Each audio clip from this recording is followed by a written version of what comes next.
청암교회를 이번에 이렇게 방문하게 되어서 하나님께 감사를 드리고 영광을 올려드립니다. 저는 태국 치앙마이에서 온 이성은 선교사입니다. 한국을 떠난 지는 2005년에 떠났으니까요. 한 몇 년인가요? 네, 한 15년, 17년 이렇게 된 것 같습니다. 네, 17년, 18년 된 것 같습니다.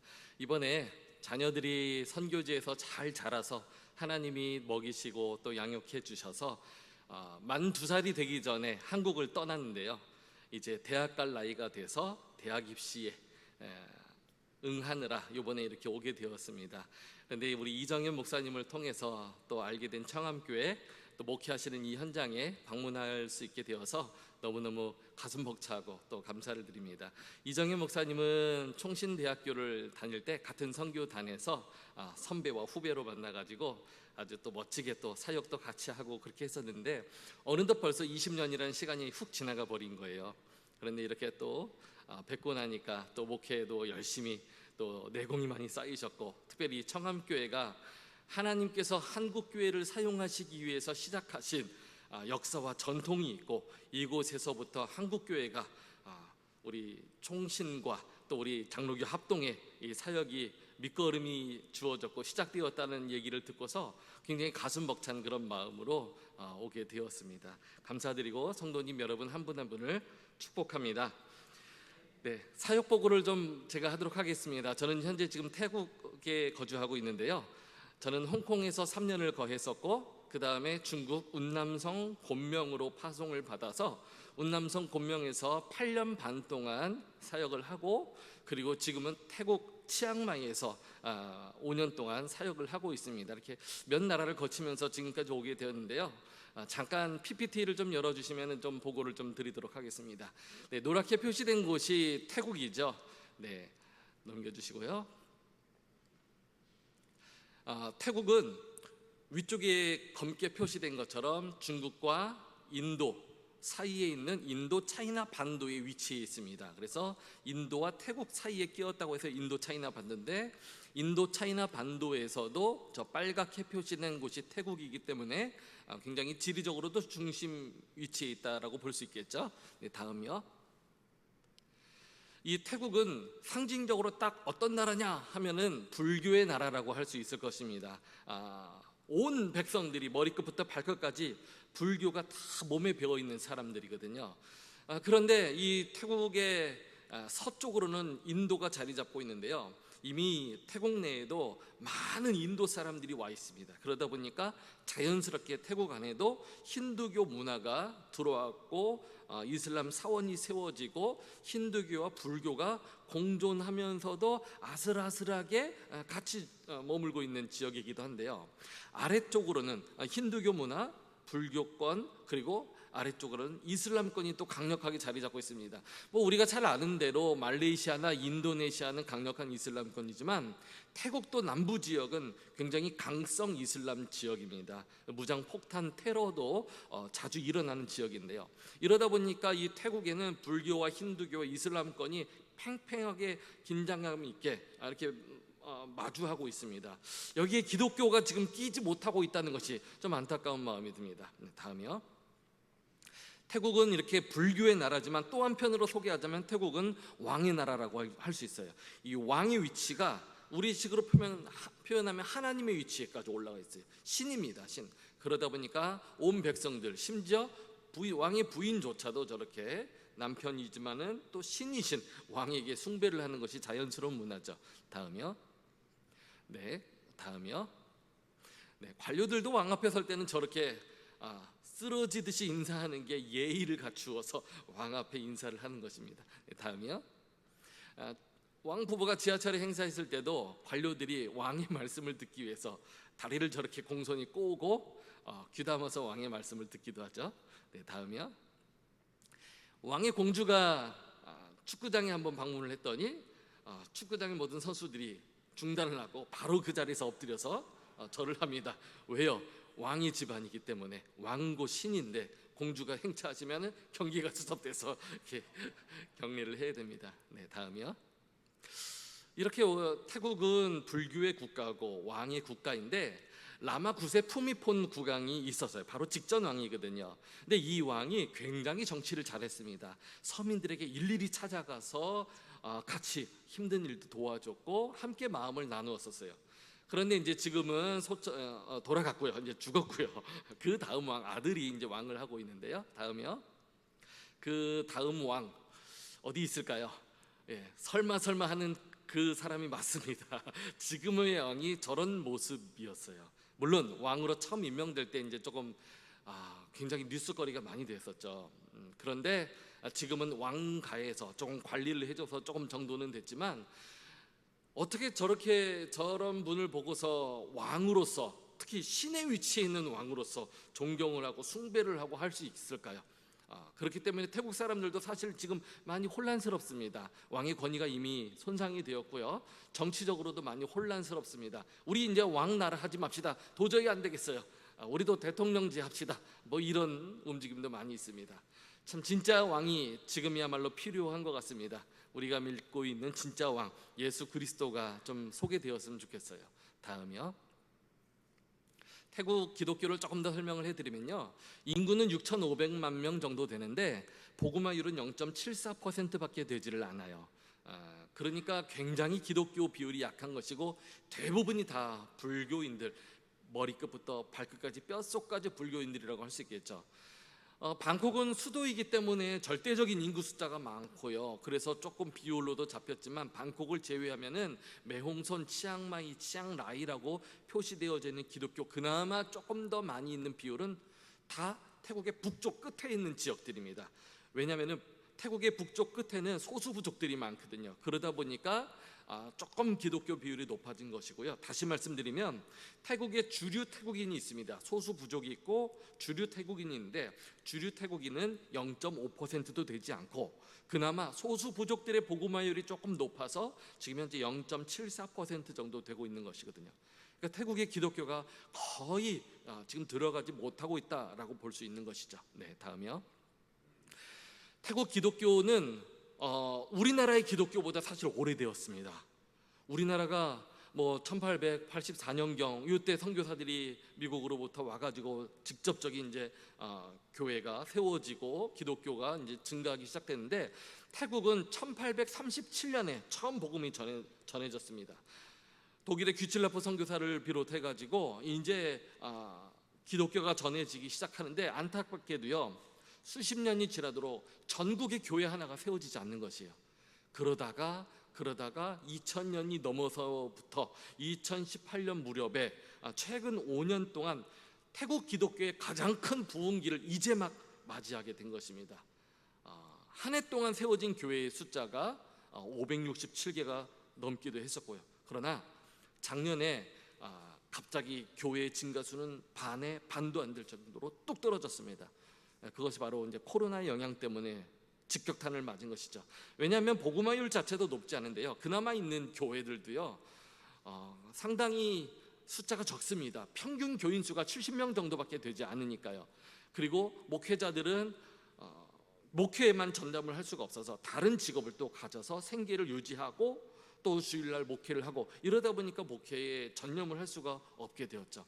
그런데 코로나를 맞게 되니까 자력으로 교회가 세워지기 어려운 상황에서 많은 교회들이 문을 닫게 된 것입니다. 참 안타까운데 다시 코로나가 이제 지나가면서 다시 태국 교회 사역이 시작되어져야 될 이런 상황이 놓여 있습니다. 네, 다음이요. 저는 이렇게 5년 동안 태국에서 사역을 하고 있지만 사실 원래 저희 선교사의 정체성은 중국 선교사였었어요.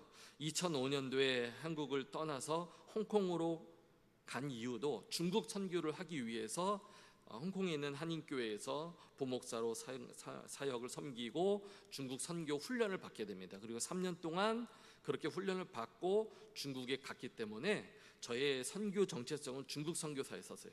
그런데 중국 선교가 만만치 않습니다. 시진핑 정권 들어서면서부터 강력한 종교 정책으로 기독교를 박해하기 시작해서요. 중국의 기독교는 크게 보면 두 가지가 있거든요. 하나는 삼자교회, 하나는 가정교회, 이렇게 두 가지의 교회가 있다고 볼 수 있습니다. 삼자 교회는 중국 공산당 하에 관리를 받는 교회가 삼자 교회, 정부 교회라고도 볼 수 있어요.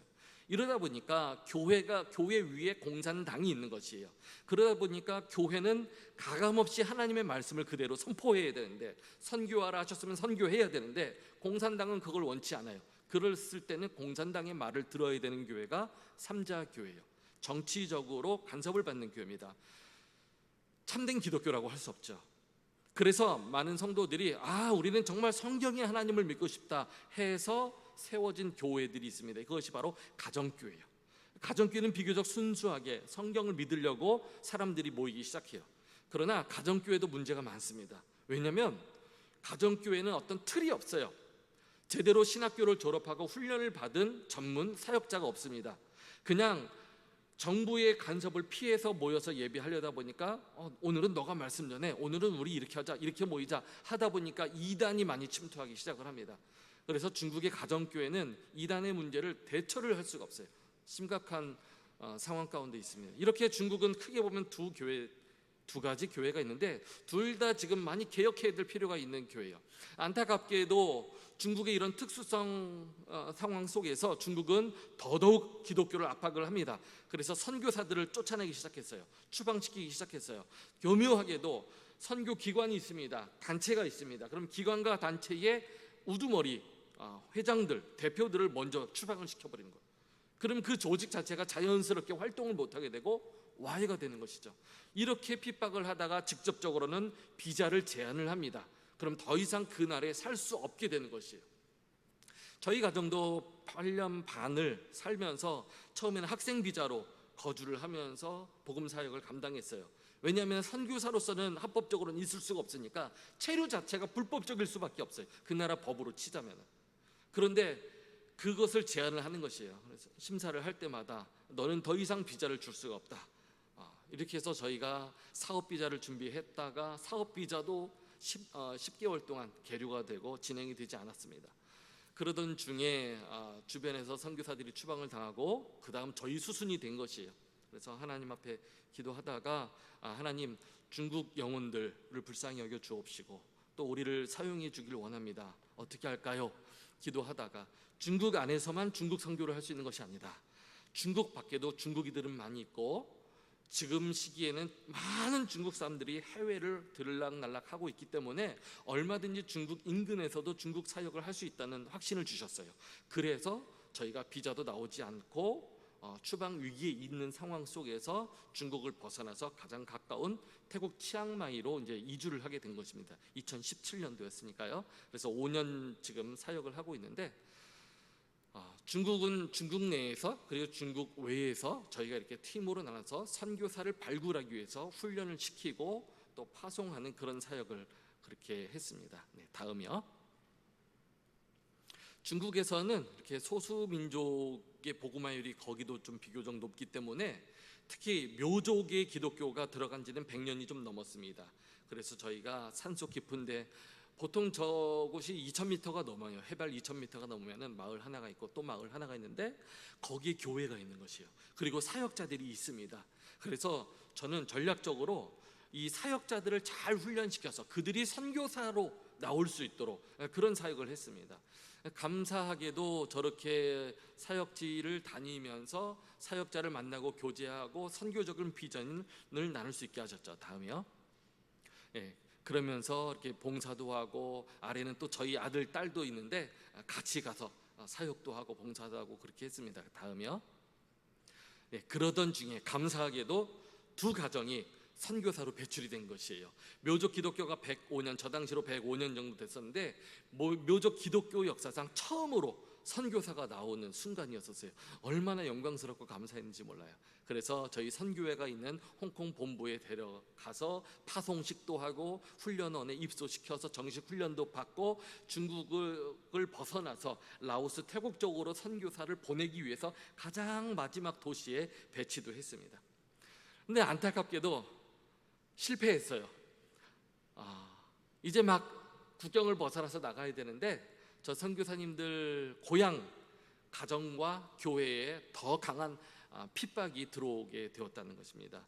중국 공안이 가만히 있질 않습니다. 모든 정보를 다 수집하고 있고요. 외국인 선교사가 이미 간섭하고 있는 것을 알았고, 곧 중국을 벗어나서 선교사로 나갈 것도 알았고, 그래서 그 남겨진 가족과 교회들을 핍박을 하는 거죠. 매일같이 찾아오고 교회는 폐쇄시키고 예외드리지 못하게 매일 간섭을 하고, 이러던 과정에서 저 선교사님들이 고통받는 부모님들 고향 교회를 보면서 돌아가야 될 것 같다고, 다 나중에 하나님이 또 다시 부르면 몰라도 지금은 때가 아닌 것 같습니다. 울먹이면서 돌아갈 수밖에 없었어요. 결과적으로 참 안타까운 마음을 가지고 저희가 중국을 그렇게 벗어나게 된 것입니다. 다음이요. 중국의 교회를 저렇게 중국 정부가 교회당을 무너뜨리기도 하고요, 십자가를 불태워서 내리기도 하고 지금도 진행이 되고 있습니다. 심지어 정부 교회인 삼자 교회도 중국 정부는 불을 태워요. 정부의 교회인데도 불구하고. 그러니까 위화감을 주면서 공산당의 통제에 따르지 않으면 공산당이 세운 교회라 할지라도 저렇게 파괴시킨다라고 겁을 주면서 공산당의 통제를 따르도록 만드는 정책을 지금도 하고 있는 것이죠. 참 중국이 가까우면서도 선교적으로도 마찬가지입니다. 참 많이 기도가 필요한 곳인 것 같아요. 네, 넘겨주시고요. 그런 상황에서 저희는 비자가 더 이상 나오지 않아서 중국을 벗어나서 치앙마이로 올 수밖에 없었는데, 처음에는 치앙마이에 와서도 중국 사역을 이어갈 것으로 기대를 하고 왔었어요. 그런데 중국 밖에서도 역시 중국 선교의 통제는 만만치 않았습니다. 그리고 코로나가 터지면서 또 중국 교민들도 흩어지게 되었고 어려움이 많이 있었습니다. 그러던 중에 하나님께서 그 땅을 바라봐라라는 그런 마음을 주셨고, 태국 땅에 대해서 품고 이제 전도 사역을 또 다시 본격적으로 시작을 하게 된 것입니다. 가장 중심에 있는 지역을 방문해서 거기서 노방 전도 찬양 사역을 시작을 했습니다. 그곳은 불교의 중심지이기도 한데요, 저희가 학생들을 동원해서 훈련시켜서 가서 악기들도 가져가서 대대적으로 예수 그리스도를 그 땅에 선포하고 영어, 태국어, 중국어 찬양을 하면서 이 중에 하나라도 걸려라, 지나가는 사람 모두에게 누구라도 예수 그리스도 한 번 더 듣고 성령이 역사하시면 거기서부터 일하실 것이다. 어떻게 보면 좀 무모하지만 이런 마음을 가지고 무작정 가장 큰 중심 광장으로 가서 사역을 했었습니다. 네, 다음이요. 저렇게 텐트도 치고 악기도 동원해서 사역을 하는데, 오른쪽 상단에 보면은 새 왕 동상이 있어요. 중심 광장에 세워져 있는 사원인데요, 치앙마이 사람들이 자발적으로 와서 거기 우상 숭배를 하는, 대놓고 우상 숭배를 하는, 아니 그들은 자연스러운 거죠. 우리가 볼 때 불편해도 그런 곳이었는데, 그곳을 마주보고서 예수 그리스도를 선포하고 이 땅에 하나님 나라가 임하기를 찬양하고 기도하고 전도하는 이런 사역을 했습니다. 네, 다음이요. 네, 혹시 소리가 좀 나올 수 있으면 소리도. 네. 신실하신 주 하나님 아버지, 이를 이루시는 주 하나님 아버지, 치앙마이 땅에서 남은 하나님의 크신. 네, 저희 가족.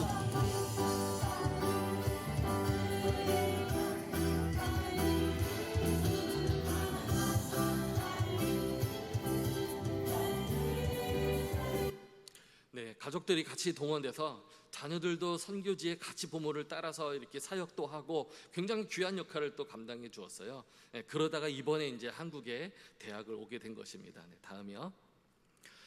그래서 저희는 본격적으로 태국 교회에 이제 교회 사역을 시작합니다. 저 광장 사역 때문에 잠자던 태국 교회의 목회자들이 일어나기 시작했어요.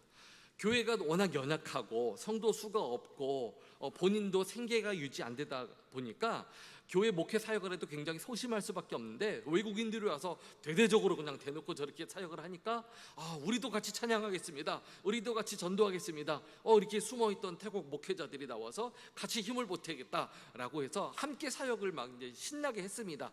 그러던 중에 코로나가 와서 전면적으로 금지를 당했고요. 그건 어떤 방법이 없죠. 그래서 저 사역이 지금까지 일시 중지되어 있는 상태입니다. 돌아가서 이제 다시 시작해야 되는데, 지금 현재 모르겠어요. 한국이랑 비슷하게 코로나 상황이 진행됐었거든요. 그런데 재유행이 아마 거기도 조금 이제 확산이 되고 있는 것 같은데, 하나님께서 또 다시 저 광장 사역을 열어주셔서 그 땅에 계속해서 복음이 선포될 수 있도록 그렇게 기도합니다. 네, 다음이요. 이렇게 예배 사역을 저희가 좀 집중적으로 태국에서 하고 있고요. 저곳은 학교인데 기독교 학교가 세워졌지만 예배가 없는 곳이에요. 그래서 처음으로 저희가 가서 채플 사역을 개설을 하고 아이들을 찬양으로 훈련시켜서 또 아이들이 헌신자가 나와서 우리도 찬양팀으로 배워보겠습니다, 이렇게 나오는 것이에요. 사실 어른들은요 이렇게 복음을 전하기가 쉽지가 않아요. 왜냐하면 워낙 불교 공동체가 강하다 보니까 그 마을에서 한번 기독교로 개종하겠다라고 하면요 마을에서 배제가 됩니다. 굉장히 많은 그 리스크가 있어요. 그런데 자녀들을 저렇게 전도를 하면은 자녀들이 열심히 찬양도 연습하고 집에서도 찬양도 부르면 부모는 자녀가 뭘 해도 다 이쁘거든요. 그러다 보니까 부모의 마음도 서서히 열리게 되고 교회로 향하게 되는 경우가 있습니다. 그래서 저희가 학교 사역을 하는데 저 또한 지금 코로나로 잠시 중단이 되어 있어요. 기도가 필요합니다. 다음이요. 네, 태국의 작은 교회입니다. 개척교회인데 역시 자녀들을 공략을 해서 악기를 가르쳐주고 찬양을 익히고, 사실 찬양을 통한 선교가 굉장히 효과적인 것이요, 태국에는 기독교 역사가 우리나라보다 훨씬 오래됐다고 하잖아요. 많은 선교단체, 국제단체가 와서 말씀 사역을 많이 합니다. 그러나 저 불심으로 가득한 태국인들의 마음이 쉽게 바뀌지가 않아요. 그런데 찬양을 하게 되면요 일단 노래잖아요. 정서적으로 큰 부담이 없이 받아들여요. 그런데 찬양의 가사에는 성경의 말씀이 담겨져 있어요. 그리고 기도문이 되는 것입니다. 찬양 한 곡을 익히면 그걸로 기도를 할 수가 있어요. 그리고 하나님에 대해서 소개를 받게 되는 것이에요. 그래서 자연스럽게 노래를 가르쳐주고 악기를 가르쳐주지만 사실 찬양을 통해서 그 메시지가 들어가도록 훈련을 하는 것이죠. 아이들을 통해서 훈련하니까 부모가 변화되는 것입니다. 그래서 개척하는 교회 저희가 아이들을 집중적으로 또 가르치는 이런 사역도 하고 있습니다. 다음이요. 그리고 저곳은 치앙마이에 있는 미얀마 교회예요. 미얀마 교회에서도 저희가 방문해서 같이, 저들은 또 난민들이기 때문에, 미얀마에서 온 난민들이기 때문에 또 다른 어려움들이 있지만 찬양을 통해서, 복음을 통해서 이렇게 함께 예수 그리스도를 알고 전하고 이런 사역을 하고 있습니다. 다음이요. 네, 다음이요. 네, 미얀마 교회가 정부군의 또 폭격 때문에 교회에, 미얀마에 있는 교회들이 많이 무차별적으로 폭격을 당했어요. 이러다 보니까 성도들이 그냥 그 고향 마을을 떠나야 됐고, 때로는 동굴에 숨어서 예배를 드려야 됐고, 이런 상황까지 있고, 치앙마이에 있는 그 미얀마 성도들의 친척들이 본국에서 이렇게 어려움을 겪고 있으니까 굉장히 위축되어 있거든요. 그래서 저희가 쌀도 사고 마스크도 사고 뭐 콩기름 사고 이렇게 해서 방문해서 이렇게 위로도 하고 구제 사역도 그렇게 하고 있습니다. 네. 다음이요. 또 한 가지 사역이 몽족 사역인데요, 이 몽족은 중국의 묘족과 같은 민족이에요. 중국에 800만 명이 있고 이 동남아에 흩어진 묘족이 있는데 동남아 쪽에서는 그 묘족을 몽족이라고 부릅니다. 같은 민족이에요. 그런데 중국 남쪽에 라오스라는 나라가 있습니다. 이 라오스의 북부, 그러니까 중국 경계선 쪽에 라오스에 거주하던 묘족이 있었어요. 그쪽의 이름은 몽족이죠. 같이 늘 쭉 거주해 오고 있었는데 1975년에 공산주의의 정권에서 이 몽족이 핍박을 받아서 라오스에 있었던 몽족들이 태국으로 오게 됩니다. 원래 그 지역은 그냥 하나의 지역이었어요. 나중에 국가 경계선이 정해졌을 뿐이지 원래 하나의 민족이었었습니다. 그렇게 해서 이제 원래 중국의 묘족과 같은 뿌리를 가지고 있지만 태국에서는 몽족으로 한 산에 이제 자리를 잡고 있는데 이미 찬송가도 있어요. 그런데 악보를 볼 줄을 몰라요. 그래서 예배 드릴 때 찬양을 하는데 그냥 어떻게 유튜브로 해서 유행하는 그냥 찬양으로 예배 때 사용을 하는 거예요. 무분별하죠. 그래서 저희가 이 몽족 교회에 찬양을 보급을 하고 또 악보를 읽는 법을 가르치고 찬송가를 다시 보급하는 그런 사역을 하고 있습니다. 다음이요. 중점적으로 이제 저희가 이 몽족 사역으로 지금 좀 초점을 맞춰가고 있는 중이거든요. 저렇게 빨갛게 표시된 곳이 국가의 경계선이고 미얀마, 중국, 베트남, 라오스 사이에 태국이 있습니다. 태국의 북부 지역에 이제 치앙마이가 있고요. 치앙마이를 중심으로 산이 많이 있는데 그 하나의 산, 도인타논이라는 그 산에 이제 주로 몽족이 거주하고 있는데요. 다음이요. 네, 저희가 이렇게 찾아가서 교회를 방문하고 그 교회를 살피고 몽족 교회를 통해서 어떻게 선교 사역을 할지를 좀 바라보고 같이 교제를 하던 중에 다음이요. 오른쪽에 보시는 몽족 교회 지도자를 만나게 됩니다. 쨍하고 해뜨는 그 쨍인데요. 이름이 쨍 목사님이에요. 쨍 목사님을 만나서 반갑게 인사를 했는데 저분이 버섯 농사를 그냥 하고 있는 거예요. 그래서 희한하다, 분명히 목사님인데 왜 버섯 농사를 짓고 있나. 그래서 몽족어가 저희가 되지가 않잖아요. 태국어도 지금 아직은 약한데 뭐 중국어가 될 리는 없고. 그래서 어렵게 접근했는데 알고 보니까 한국말을 너무 잘하는 거예요. 어떻게 당신이 한국말을 잘합니까? 알고 보니까 한국에서 10년을 살았습니다. 10년을 사는 동안 그럼 뭐 했습니까? 성결 신학교에서 신학을 공부했어요. 그리고 목사 한 수를 받았고 한국교회에서 10년을 사역을 했었던 사람이 있더라고요. 그런데 왜 지금 당신은 여기 와서 버섯 농사를 하고 있습니까? 그랬더니 한국교회에서 너무 고생을 많이 하고 목사님이 아마 세게 훈련을 시켰나 봐요. 너무너무 힘들어서 지쳐가지고 두 손 들고 고향에 와서 나 이제 못합니다 하고서 버섯 농사 지으려고 왔다, 이렇게 하더라고요. 그때 하나님이 주시는 마음에 저 사람 붙잡아야 된다 그런 마음을 주셔서 비전을 나누던 끝에 당신네 나라를 위해서 나는 왔습니다. 당신 하나님께서 한국에서 10년 동안 사역하게 하신 하나님의 뜻이 있으니까 정신 바짝 차리고 이 나라를 위해서 우리가 힘을 모읍시다 해서 지금 같은 팀이 되었습니다. 그리고 같이 저 몽족 사역을 위해서도 힘쓰고 있습니다. 하나님께서 이렇게 예비하신 사람들 만나게 해주시고 우리가 비록 계획하지는 않았지만 그때그때마다 길을 열으셔서 하나님 입장에서 필요한 사역들을 하게 하시는 것을 경험할 수가 있었습니다. 네, 다음이요. 네, 소리도 올려주세요.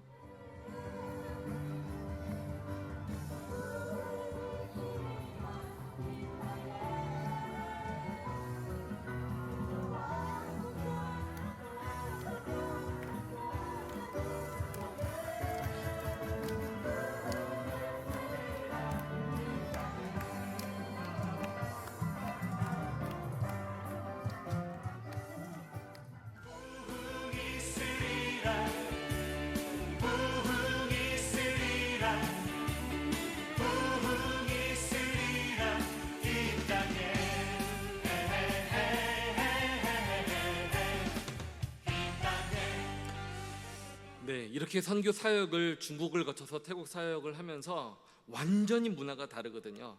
새로운 곳에 새롭게 적응을 해서 사역을 하는 것은 참 저에게 쉽진 않았습니다. 왜냐하면 중국 사역을 하는 동안 모든 것을 쏟아부었거든요. 모든 것을 쏟아부으면서 많은 어려움과 아픔도 있었고 큰 싸움도 있었고 교회가 분열되어지고 사람에게 배신을 당하고 협박을 받는 막 이런 일들도 많이 겪었습니다. 그러면서 모든 것을 쏟아부었는데 그냥 빈손으로 털고 그 지역을 떠나야 된다라고 했을 때는 저희 가족 네 식구가 참 많이 어려웠었어요. 그런데 새롭게 하나님께서 치앙마이 땅으로 인도해 주셨고 그곳에서도 하나님께서 하실 일이 있다라고 말씀하셔서 사용해 주고 계십니다. 자녀들이 귀한 동역자로 지금까지 달려왔는데 이제 한국의 대학에 들어가게 됐고 저희는 또다시 사역지를 향해서 이제 가게 되고 또 하나님께서 시키시는 일, 맡기시는 일을 향해서 나아가려고 합니다. 여러분, 오늘 우리는 요한계시록 2장에 있는 에베소 교회를 향한 하나님의 책망과 칭찬의 말씀을 우리가 읽었습니다. 에베소 교회가 여러분 어떤 교회입니까? 에베소 교회는 사도 바울이 2차 전도여행, 3차 전도여행을 통해서 방문하면서 그 지역을 품고 기도하면서 교회를 세우고 두란노 서원을 설치해서 날마다 말씀을 강론하던 그런 곳입니다. 뿐만 아니라 그 이후에도 디모데 목사님도 배치해서 교회가 아주 건강하게 자라도록 훈련도 잘 된 교회가 바로 에베소 교회입니다. 에베소는 상업의 중심지였고 문화의 중심지였고요, 무역과 그 지역 전체의 중심지의 역할을 하고 있었기 때문에 많은 사람들이 몰리는 곳이었습니다. 그 지역에 가장 중요한 하나님의 교회가 세워져야 한다 해서 하나님께서 공을 들여서 세운 교회가 바로 에베소 교회입니다. 그런데 오늘 우리가 읽은 본문의 4절에 보니까 하나님이 그 에베소 교회를 책망을 하시는 거예요. 어떤 책망입니까? 처음 사랑을 버렸다라고 책망을 하세요. 그러더니 5절 말씀에 보니까 만일 너희가 회개하지 않고 돌이키지 않으면, 우리 말씀 한번 같이 읽어보도록 할까요? 시작. 그러므로 어디서 떨어졌는지를 생각하고 회개하여 처음 행위를 가지라. 만일 그리하지 아니하고 회개하지 아니하면 내가 내게 가서 내 촛대를 그 자리에서 옮기리라. 굉장히 무서운 말씀이세요. 하나님의 교회에서 촛대를 옮기시겠다라는 말씀이 무슨 의미입니까? 하나님이 떠나신다라는 의미고요, 하나님의 교회가 더 이상 될 수 없다라는 의미예요. 왜요? 무엇 때문에? 처음 사랑을 버렸다는 이유 때문에. 그렇게도 하나님이 공을 들여서 아주 중요한 지역에 중심적인 역할을 하라고 하나님이 세우신 그 교회가 이제 하나님께서 나는 이 교회 이제 신경 안 쓰겠다, 내가 이 교회를 버리겠다 라고까지 지금 선포를 하시는 거예요. 아니, 도대체 처음 사랑을 버린 게 무엇이길래 이처럼 하나님이 화가 나셨을 정도로 엄중하게 책망을 하실까요? 여러분, 하나님이 세운 교회는요, 기본적으로 하나님의 입장에서 교회를 통해 복음이 흘러가도록 하나님이 설계하셨습니다. 믿으십니까? 처음에 예루살렘 교회가 1호 교회가 세워졌을 때 모이게 했습니다. 성도들이 사도들 중심으로 모였습니다. 그리고 그 교회가 세워지고, 그러나 그 교회에서 흩어지지 않으려고 하니까, 우리끼리만 뭉치려고 하니까 핍박이라는 도구를 통해서, 고난이라는 도구를 통해서 흩어버리셨어요. 그리고 2호 교회가 수리아 땅 안디옥 교회에 세워졌는데, 이 교회는 철저히 복음을 위해서 준비되어지고 있었습니다. 그래서 교회를 통해서 선교사가 파송되고 지역교회 또 교회가 세워지고, 이 교회를 통해서 또 복음이 흘러가도록 역사하셨어요. 그리고 또 소아시아 지역에 교회가 세워지고, 또 동일하게 교회를 통해서 교회가 세워지고, 교회를 통해서 복음이 흘러가도록 하나님이 그렇게 세우셨어요. 이 모든 것은요, 하나님의 입장에서 봤을 때 교회를 통해서 교회가 세워지고 하나님 나라가 세워지는 과정이었었어요.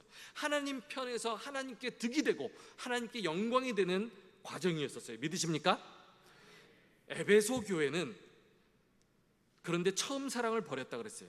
처음 사랑이라는 그 말의 의미는 이처럼 하나님께서 교회를 향해서 모든 열정을 쏟아부으신 그 이유는, 처음에는 교회가 모여서 하나가 되고 자주 모이고 내부적으로도 성장해야 되지만 어느 정도 시기가 되면 이제 교회를 통해서 흘려보내는 역할을 해야 된다는 것이에요. 하나님이 이 모든 것을 다 계획하시고 거기에 모든 열정을 쏟아부으셨어요. 그것이 교회를 향한 하나님의 사랑이었고 관심이었었어요.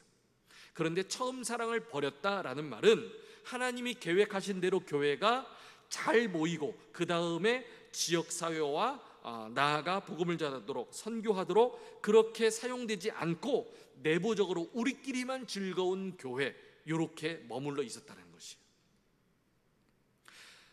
제가 잘은 모르지만 워낙 또 선교, 우리 낙도 선교회에서 저의 또 선배님으로서 우리 이정현 목사님이 워낙 선교적인 안목도 있으셨고, 이 청암교회가 한국의 복음을 가져다 온 굉장히 중요한 역할을 역사적으로 했다라고도 저는 알고 있고요. 지금도 이 지역 사회를 잘 섬기고 있고, 또 뭐 학사관을 운영하는 뭐 이런 것들도 얘기를 들었고, 또 해외 선교도 열심히 섬기고 있고, 아마 이 청암교회도 하나님의 복음을 위해서 열심히 섬기는 그러한 교회인 줄 믿습니다.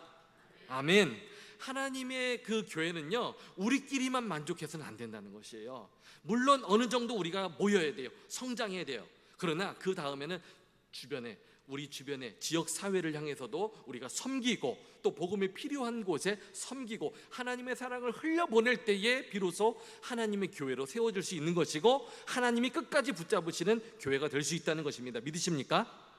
에베소 교회는 안타깝게도 잘 모이고 잘 성장했지만은 복음을 흘려보내지 못해서 하나님께서 책망하시겠다라고 하는 것이에요.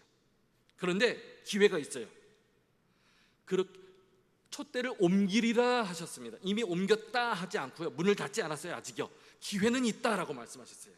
에베소 교회에게 책망하신 그 하나님의 말씀은 오늘날 우리들의 교회에게도 동일합니다. 하나님이 기회 주실 때 하나님 교회를 통해서 복음이 흘러가게 하여 주옵소서. 이것이 우리의 기도의 제목들이 되어야 될 줄로 믿습니다. 그러기 위해서는 내가 먼저 처음 사랑을 회복해야 돼요. 예수님을 믿었던 그 처음 사랑을 회복해서 초심을 가지고 다시 한번 끝까지 주님 부르시는 그날까지 이 믿음 잘 지켜서, 또 주신 사명이 있다면 그 사명 잘 지켜갈 수 있도록 도와주옵소서. 우리의 가정이 그렇게 하나님에 대한 처음 사랑을 회복해가는 가정이 되게 하여 주옵소서. 우리의 교회가 그렇게 되게 하여 주옵소서. 한국교회가 그렇게 초심을 잃지 않고 하나님 앞에 사용되게 하여 주옵소서. 기도해야 될 줄로 믿습니다. 처음 사랑을 회복하는 것이 너무 기본이지만요, 너무 어려워요. 사실 집사는 집사답고, 장로는 장로답고, 권사는 권사답고, 목사는 목사답고, 선교사는 선교사답고, 교회는 교회다우면요 아무 문제 안 될 것이에요. 오늘날 왜 한국 사회가 교회를 향해서 그렇게 지탄의 손가락질을 할까요? 기본으로 돌아가지 못해서 아닐까요? 오늘 우리가 이 말씀을 대하면서 하나님, 처음 사랑을 회복하게 하여 주옵소서. 내 자신이, 우리의 가정이, 우리의 교회가, 한국 교회가, 그래서 하나님 앞에 책망이 아닌 칭찬받는 우리 모두가 되게 하여 주옵소서. 그렇게 기도해야 될 줄로 믿습니다. 그리고 여러분 계속해서 선교지를 위해서도 기도해 주시길 바랍니다. 청암교회를 통하여서 하나님께서 앞으로도 더 크고 놀라운 일들 역사하실 줄 믿습니다. 아멘. 기도하겠습니다. 살아계신 하나님 아버지, 주님의 은혜를 감사드립니다. 우리는 미약합니다. 연약합니다. 하나님의 뜻을 다 알지 못합니다. 때로 그래서 우리는 넘어지고 실수도 합니다. 그러나 하나님의 원대하신 뜻은 우리를 통하여서 하나님 나라를 세우는 것인 줄 믿습니다.